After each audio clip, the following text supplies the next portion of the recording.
Touch the leg. In this episode of In Conversation with Tibettv, we will discuss the latest edition of Tibet Quarterly Brief published by Tibet Policy Institute for the month of January to March this year. To tell us more about the brief, we have Dr. Tsewang Dorjee, who is a current research fellow at the Institute. We will also talk about Dr. Tsewang's research interests on Tibet and the Himalaya, specifically on India-China border conflict over the Indo-Tibet border. Dr. Tsewang contributes his writings and articles in national and international dailies. Welcome, Dr. Tsewang, to our program. So first of all, Tsewang, can you tell a little about the TPI's quarterly brief and what is the focus of this edition, and also what do you find new and different in the quarterly brief this time?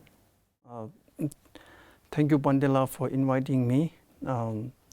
We, Tibet Policy Institute, normally assess and examine the current Chinese policy in terms of China's the strategy and military position in Tibet, China's infrastructure development in Tibet, China's education policy in Tibet, and ecological importance of Tibet. And moreover, the Tibet Policy Institute researchers do research on the Tibet relation with neighboring countries and abroad. So normally, Tibet Policy Institute has submitted and published a report quarterly. And apart from that, we do brief to the Kasha occasionally. And when it comes to the differences, what you're talking about is that so each and every report of the Tibet Policy Institute is very significant, very special, because there is no duplication at all. So most of our report are upgraded, and also we do monitor, we do measure, we do analyze the current Chinese policy, and then we have to give our findings to the Kasha. So this is all about the brief that we are going to submit to the Kasha and publish. And you can also see our quarterly brief in the Tibet Policy Institute website. Can you tell a little bit more about what is new and different this time in this quarter, the latest quarterly brief, just to highlight on few of the subjects or few of the research titles that you can talk about? Yeah, sure. And especially for this brief, so there are more than 12 briefs which is written by the 12 researchers of the Tibet Policy Institute.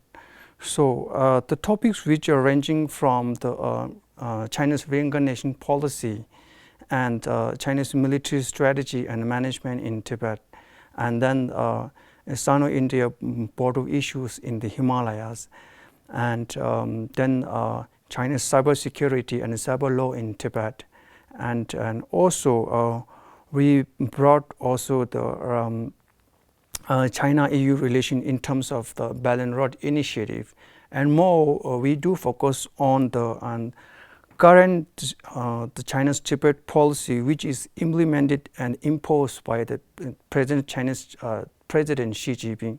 That is dictate during the Tibet Work Forum in 2020. So this is this is the focus that we have given.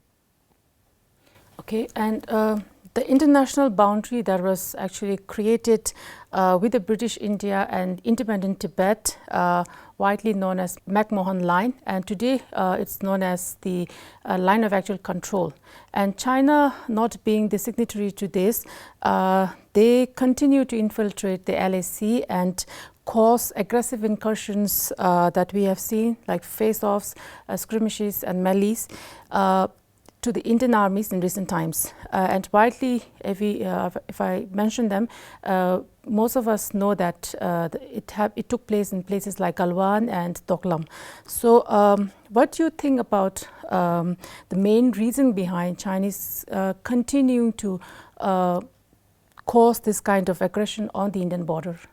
Yeah, I think this question is very significant that we have to discuss. And so I try to bring two significant reasons try to answer this question. The first is that the reason why China continues to do its aggressive policy in the region is that it was because the Chinese occupation of Tibet. So that is the main reason. before China's occupation of Tibet, there was no historical record on Indo-China border conflict, or you can say that Indo-China military confrontation in the Himalayan regions in Tibet. And it was started when China occupied Tibet. And also it has been shifted the Indo-Tibetan border into the Sino-Indian conflict in the Himalaya. So this is the reason why the China's aggressive policy is coming in the South Asia. The second thing is that it's the China's expansionist policy. So the prime reason why the China's occupation of Tibet is to the strategic advantage. Because the China see the Tibet as a strategic asset to expand its expansionist policy in the neighboring countries. So normally the Chinese Communist Party's the strategists, they characterize the Tibet as the palm, and Ladakh, Nepal, Bhutan, Sikkim, and Arunachal as the five finger of the palm.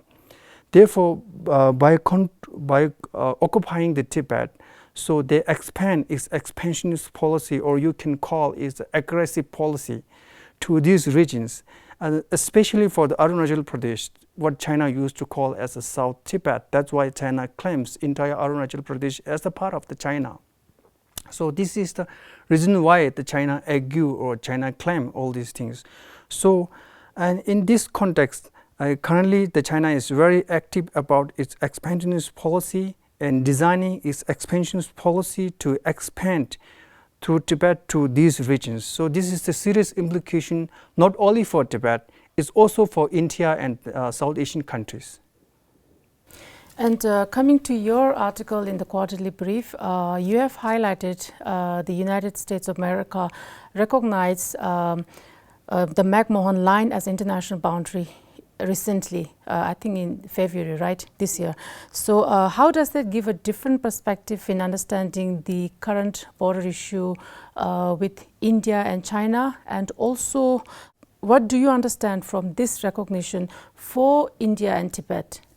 Yeah, obviously the first thing is that it's China. The China is very unhappy about the resolution. But when it comes to the Tibet in India, the significance of this resolution is very much, especially for India, because US condemned the China's expansionist policy in South Asia, as well as USA affirmed India's position in Arunachal, which says that the McMahon line as international boundary, that means like McMahon line as legitimate. So this is very huge, strategic significance to India.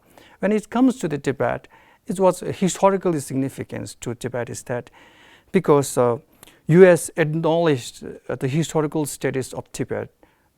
Because why is that? Because Tibet was a signatory member of the Shimla Convention, where the Tibet has legally ceded the Tsewang regions to the British India. So this is the history of the McMahon line. And also the McMahon line was drawn between the Tibetan delegate and the British delegate. So this comes to the historical evidence or historical documents which acknowledged by the USA in the recent resolution. So this is the huge significance to the Tibet as an independent nation. So I think this is very significant to both Tibet as well as India. And moreover, for USA, this kind of the resolution to try to support India and Tibet is that US try to to bring the geopolitical importance of Tibet in the context of the US larger strategic design, that is the Indo-Pacific region.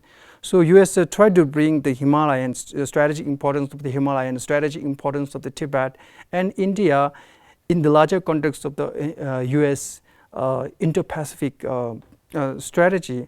And also in that strategy, the US also highlight the importance of the ecology, that it also comes to the climate change, and also to counter the China. So the Tibet and Tibetan is very important support in that strategy.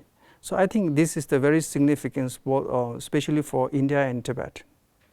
Okay, and in what ways does your research in this area complement the fact that Tibet has always been historically an independent country? Yeah, that's well. because being as researcher, so we do research and we do advocate the fact actually. So we try to bring the fact and evidence and to show the proof. So especially I do research on the McMahon line, I do research on the Shimla Convention. The reason why is that we try to bring the proof that the Tibet was an independent nation. Obviously Tibet was an independent nation, but we have to bring the proof and we have to bring the evidence. So the making of the Shimla Convention, or you can say the formulation of the Shimla Convention between China, Tibet and British India was a historical significance, which shows that the Tibet was a signatory member of the conventions, which signifies that the Tibet was a nation state.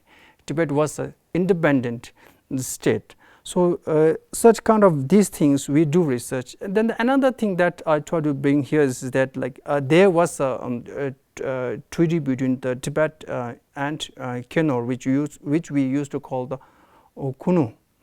So the treaty was signed in 1679 between Tibet and Kunu about the border demarcation, about the exchange. So this kind of the treaty shows that Tibet was a sovereign state. Therefore, Tibet has a right to sign the treaty.